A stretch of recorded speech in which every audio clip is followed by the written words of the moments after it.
Elia's ward had learned very quickly that silence mattered in alien halls.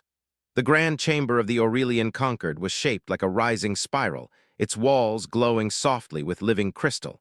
Every sound echoed longer than it should have. Every movement felt watched. Humans were new here, new to the galaxy, new to diplomacy beyond their solar system, and very new to being judged by species that had ruled stars for tens of thousands of years. Elias stood behind the official human delegation, hands folded, posture perfect. He was not a diplomat by rank. He was an aide, chosen for his language skills and calm nature. That calm was being tested now. Across the chamber stood the Aurelians, tall, luminous beings with skin like polished pearl and eyes that shimmered with shifting light. They moved with slow certainty, as if time itself bent slightly around them. Their civilization was old, older than most human myths, and they knew it. Their confidence filled the room like gravity. At the center, elevated on a living platform, stood Princess Scifi Vethrin. She was not wearing a crown. Aurelians did not need such things. Her presence alone made her status clear. Her posture was composed, her expression neutral, yet her eyes held something deeper, thoughtful, distant, heavy with responsibility. Elias tried not to stare. He failed. He had seen recordings, of course, official images, cultural briefings. None of them prepared him for how real she looked, not beautiful in a simple way, but striking, commanding, and quietly sad, like someone who had learned early that her life was not truly her own. The summit continued around him. Ancient species debated trade routes, defense treaties, population limits. Humanity's role was small. Listen, learn, do not offend. Elias did all of that, but his mind kept drifting back to her. Scifi listened as others spoke, her gaze steady. She asked sharp questions when needed. She corrected errors without raising her voice. Elias noticed how some representatives avoided her eyes.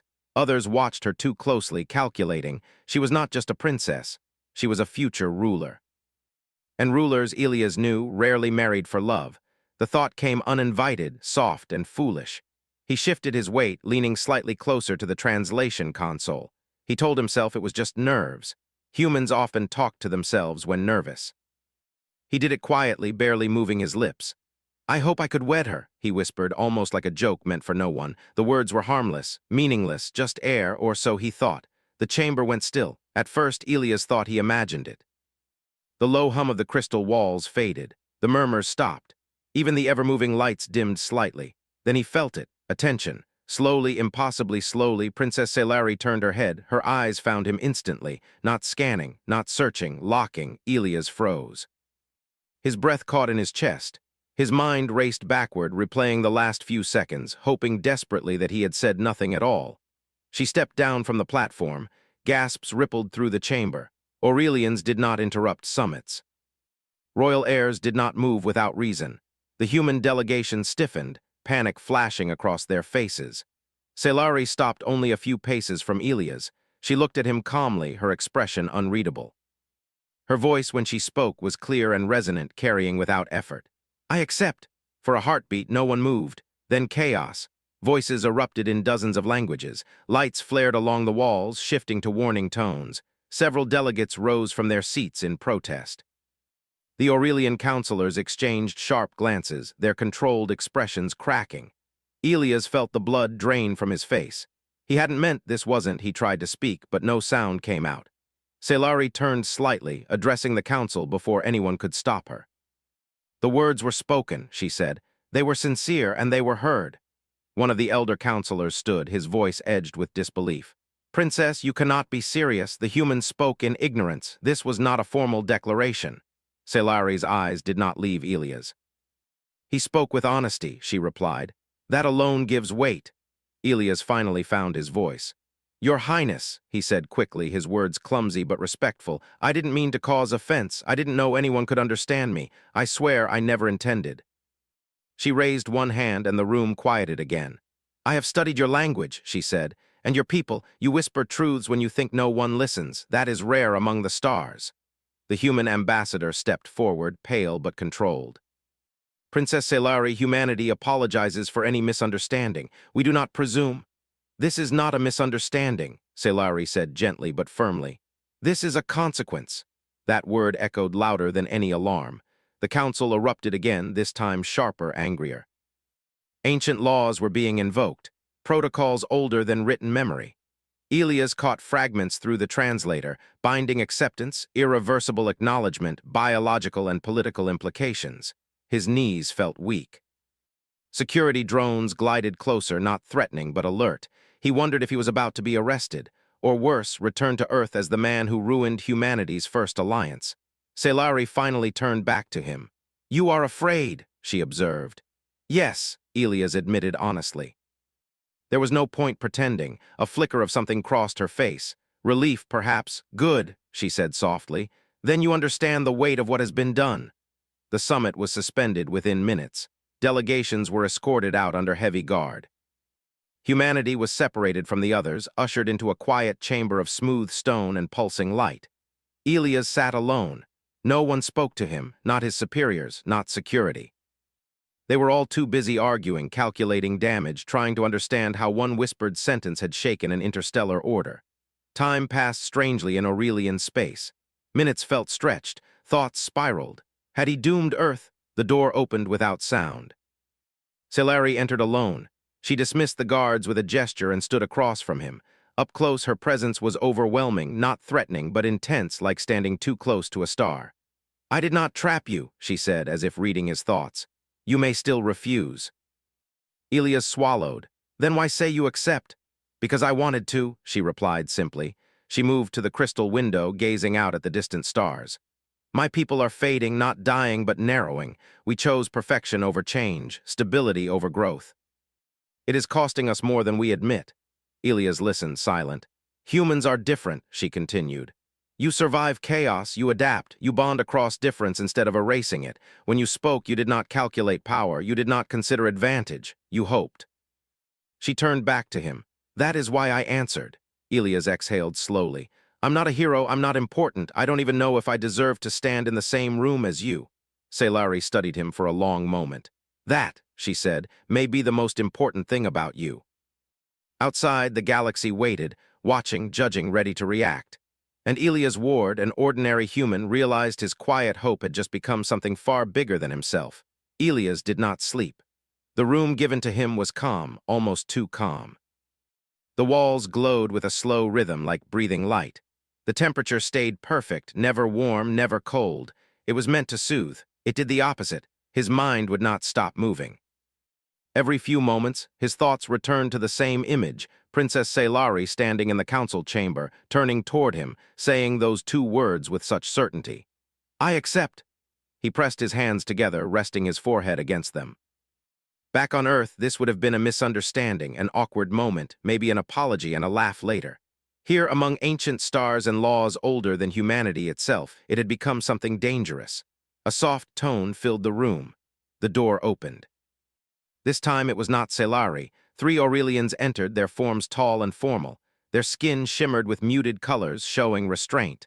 One stepped forward. His voice came through the translator, measured and controlled. "Elias Ward of Earth, you are summoned." His heart sank. "Summoned where?" "The Council of Continuance," the Aurelian replied. "Your presence is required." Elias stood on unsteady legs. He straightened his clothing out of habit, though it hardly mattered. Whatever was about to happen, no amount of human politeness would change it. As they walked through the halls, Elias noticed how different the palace felt now. Earlier, it had been distant but peaceful. Now the light pulsed faster. Guards stood at every curve of the spiral corridors. Whispers followed them, not spoken words, but faint emotional currents that even he could feel. Fear, anger, curiosity. They entered a vast chamber smaller than the summit hall, but heavier somehow. The Council of Continuance sat in a wide circle, 13 elders whose combined age likely surpassed human civilization itself. Selari was there. She stood apart from them, not seated, her posture straight but tense. When her eyes met Elias, something softened for a brief moment before she turned away again. An elder spoke. "Human Elias Ward, you stand at the center of a disruption." Elias swallowed. "I understand." "No," another said sharply. "You do not, that is the problem." The first elder raised a hand, silencing the others. "Our laws are clear. An expressed desire for union acknowledged by a royal heir forms a recognized bond. This bond cannot be dismissed without consequence." Elias felt a chill. "What kind of consequence?" The elder paused. For the Aurelians, loss of legitimacy. For your people, political isolation, possibly worse. A murmur rippled through the council. Elias took a breath. His voice shook, but he forced the words out. Then I withdraw my words. I never meant to place anyone in danger. Selari turned sharply. You cannot withdraw truth, she said. The council looked at her. You speak as if this is destiny, an elder said, yet you forget duty. I have not forgotten, Selari replied. I have carried it all my life. She faced Elias again. And you are not being punished. You are being tested. That word again, tested. The elders exchanged looks. One of them spoke slowly. If the bond proceeds, humanity will be elevated. Your species will gain standing far beyond its current rank. That alone has caused unrest. Another elder added, several member empires have already issued formal protests. They believe humans are unworthy, dangerous, unstable. Elias let out a bitter laugh before he could stop himself. They're not wrong. Selari looked at him, surprised. We are unstable, Elias continued. We fight, we argue, we make mistakes, but we also learn fast, and when we care, we really care. Silence followed. An elder leaned forward. Princess, why him of all beings? Why human aid with no power? Selari's voice was quiet but firm. Because he did not seek power. She gestured toward Elias. He did not know I could hear him. He did not speak to impress, threaten, or bargain, he hoped. And in that moment he treated me not as a symbol or a resource, but as a person. The council grew still. Elias felt something tighten in his chest. The eldest among them finally spoke. Hope is not governance. No, Selari said, but without it governance becomes a cage. The meeting ended without a verdict. That, Elias soon learned, was worse than a decision. News spread across the station and beyond. Humans whispered nervously in secured channels. Other species argued openly. Some laughed at humanity's sudden rise. Others feared it. Within hours, Elias' name appeared in countless transmissions, analyzed and debated by beings he would never meet. And not all attention was peaceful. The first attempt came quietly. Elias was walking with a human escort through a transit corridor when the lights flickered. The escort raised a hand, opening his mouth to speak. The floor beneath them shifted. A section of the corridor collapsed inward, not violently but precisely. Elias stumbled, falling toward a dark opening that should not have been there. Strong hands grabbed him. Selari pulled him back with surprising strength, her grip firm. Alarms blared as guards rushed in from nowhere. Later, when everything calmed, an investigation revealed deliberate sabotage. Not crude, expert, designed to look like a structural failure. An elder confirmed what Elias already feared. There are those who wish you removed, the elder said, quietly. Elias sat heavily. Because of me? Because of what you represent, Selari corrected. They stood together in a quiet observation room overlooking the stars. For a long moment, neither spoke. Why do they hate us so much? Elias asked finally. They fear change, Selari said, and humans are change made flesh. She turned toward him. Do you regret speaking? He thought of Earth, of crowded cities and fragile alliances.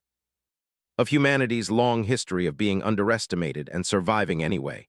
No, he said, but I regret not understanding the cost. Selari nodded. So do I. Days passed. Elias underwent evaluations, not physical but psychological and ethical. Aurelians did not care how strong humans were. They wanted to know how they chose. He was asked impossible questions. If saving one species meant risking another, what would he do? If peace required surrender, would he accept it? If love threatened billions, would he let it go? He answered honestly. Sometimes the answers were unsure, sometimes painful. The elders listened. Outside the testing chambers, tension grew, fleets repositioned, treaties were questioned. Humanity's fragile place in the galaxy hung by a thread. One night, Selari joined Elias again by the window. My people believe I am reckless, she said. They believe I am risking everything. And are you? Elias asked. She looked at him. Yes, he met her gaze. Then you're not alone.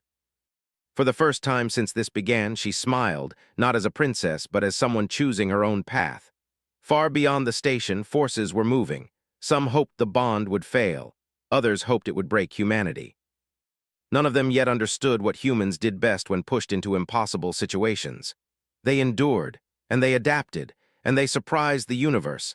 The announcement was made across the Concord without warning, a public trial, not a punishment, the elders said, a measure.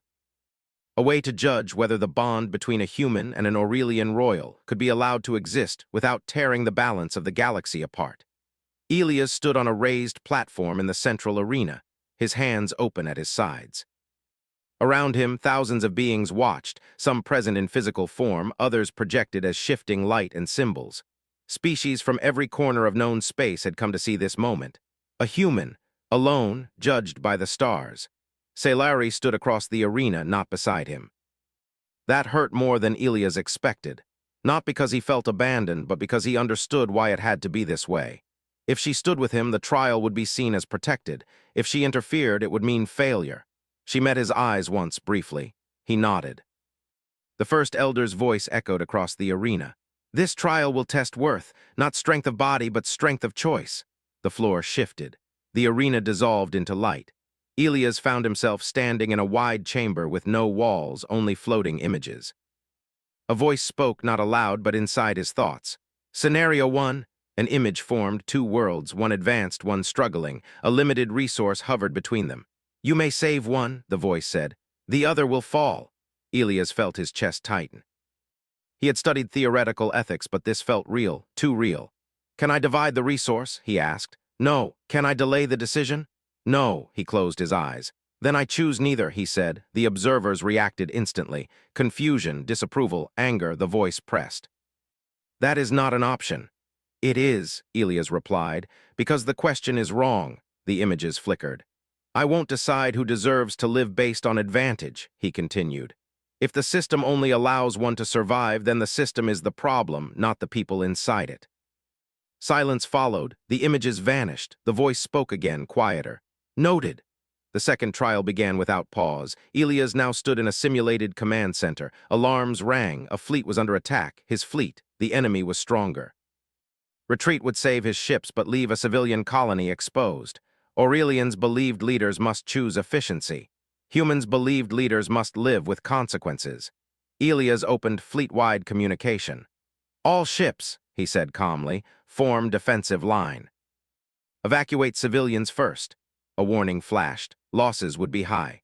So be it, Elias said. The simulation ended. Observers murmured. Some species recoiled at the inefficiency. Others leaned forward, watching more closely now. The third trial was the hardest. Elias stood in a quiet space. No images, no alarms, only Scifi, or rather a projection of her. The voice returned. This bond will cause conflict. Billions may suffer instability. You may end it now. She will forget you. Your people will return to obscurity. The projection looked at him with calm eyes. Elias' throat tightened. Is this real? He asked. It is a possibility, the voice replied. He stepped closer to the projection. Do I get to ask her what she wants?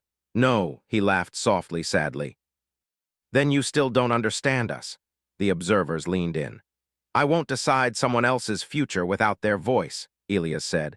If billions may suffer, then billions must be part of the solution. Humans don't believe in clean choices. We believe in shared ones. The projection faded. The arena returned. The elders spoke among themselves. The audience buzzed with reaction. Some species began quiet transmissions. Others shut down channels, disturbed. Scifi stepped forward now. Enough, she said. The elders looked at her sharply. He has been tested, she continued. Not for obedience, not for perfection, but for humanity, an elder replied, and that is what frightens them. Scifi turned to the audience. You fear them because they do not fit.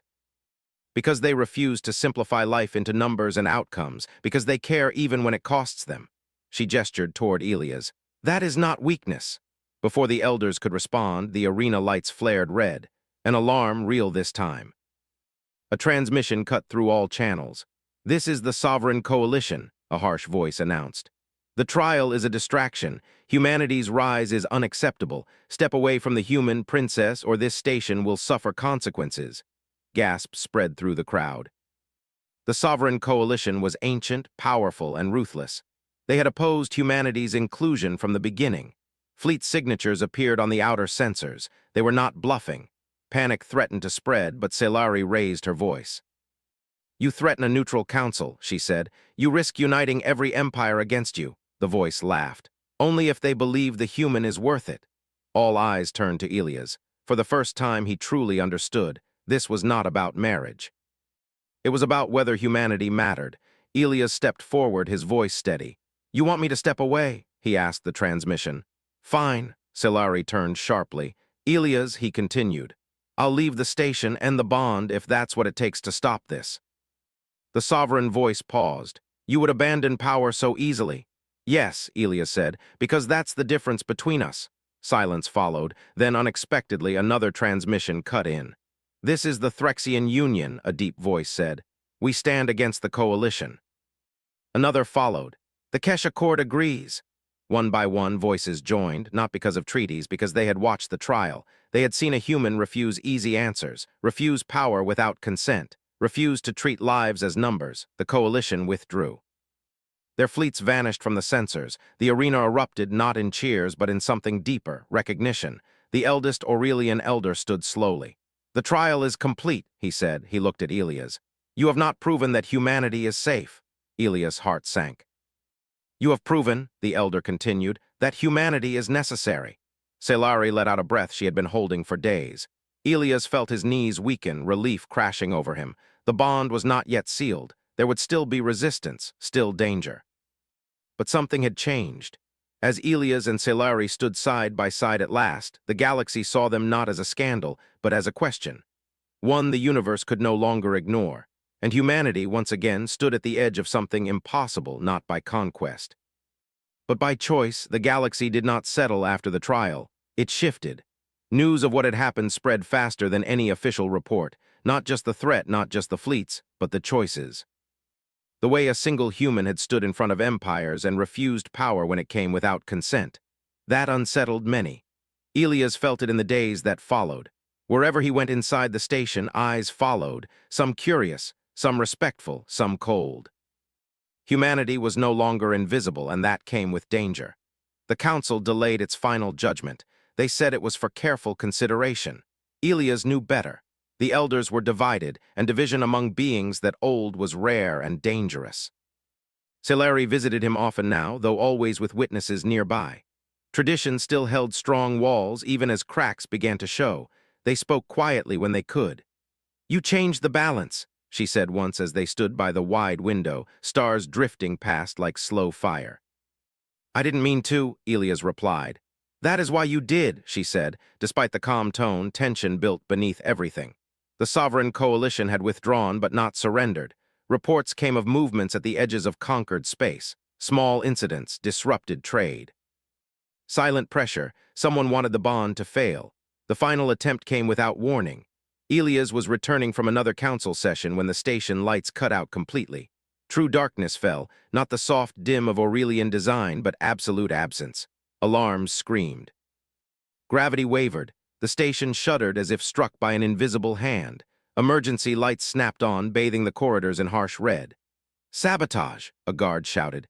Elias felt the floor tilt beneath his feet. Somewhere far away, metal tore. Systems failed one after another. This station is neutral ground, Elias said, more to himself than anyone else. They wouldn't.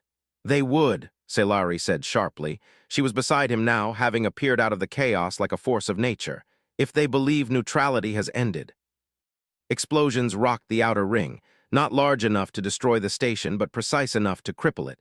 The sovereign coalition had planned this carefully. Evacuation protocols activated.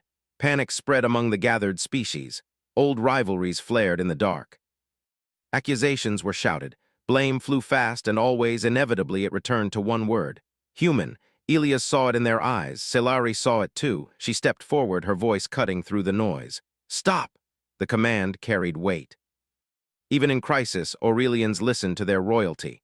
This attack is not the fault of humanity, she said. It is the result of fear, and fear thrives when we turn on each other. An elder approached, his glow unsteady.